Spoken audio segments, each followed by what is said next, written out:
Halo Ayah Bunda, perkenalkan saya Dr. Undariati, spesialis anak dari Rumah Sakit Permata Keluarga Kerawang. Seperti kita ketahui bersama bahwa beberapa bulan terakhir ini kasus campak sangat meledak di Indonesia ya, ibaratnya terjadi wabah campak di Indonesia. Sedangkan apa itu campak itu? Campak atau morbili adalah satu penyakit infeksi akut atau infeksi yang mendadak yang disebabkan oleh virus campak. Nah, campak ini apa gejalanya?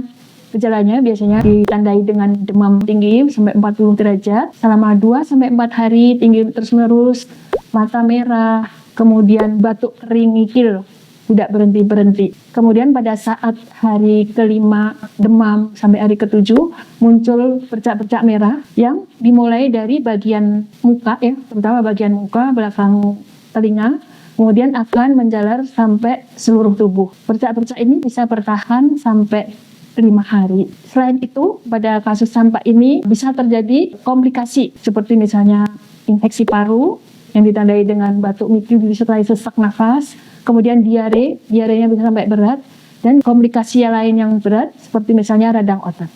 Nah, bagaimana cara penularan dari virus campak ini? Sangat mudah. Jadi bisa langsung dari penderita.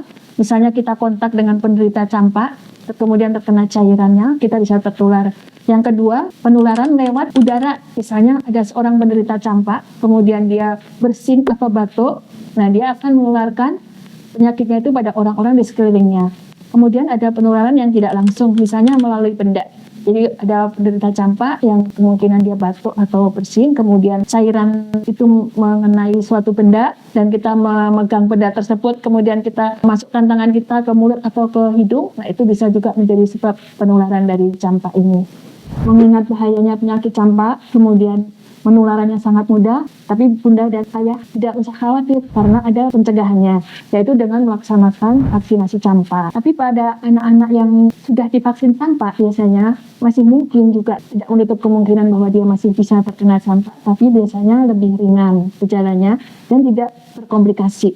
Sedangkan pada anak-anak yang tidak divaksinasi, biasanya gejalanya berat dan berkomplikasi berat dan bisa fatal. Untuk mendapatkan vaksinasi ini bisa dilakukan di posyandu, di klinik-klinik, di puskesmas, ataupun di rumah sakit. Termasuk di rumah sakit kami, Rumah Sakit Permata Keluarga Kerawang, kami juga melayani vaksinasi campak. Sampai kapan anak yang menderita campak menularkan penyakitnya kepada orang lain?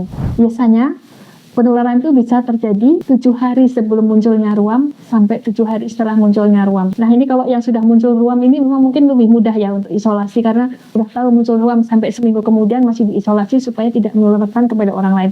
Nah yang sebelum muncul ruam ini memang agak susah karena kadang-kadang belum muncul gejala-gejala yang jelas untuk ke arah campak. Mungkin nggak, kalau untuk memperkecil saja, untuk memperkecil penularan, maka yang kalau udah tahu campak maka anak-anak harus diisolasi sampai 7 hari setelah ruam muncul untuk menghindari penularan kepada anak-anak yang lain. Oke Ayah Bunda, kalau misalnya Ayah Bunda khawatir putrinya terkena penyakit tersebut, silahkan berkonsultasi dengan kami semua, tim dokter anak Rumah Sakit Permata Keluarga Kerawang. Dan satu pesan kami, jangan lupa vaksinasi. Terima kasih.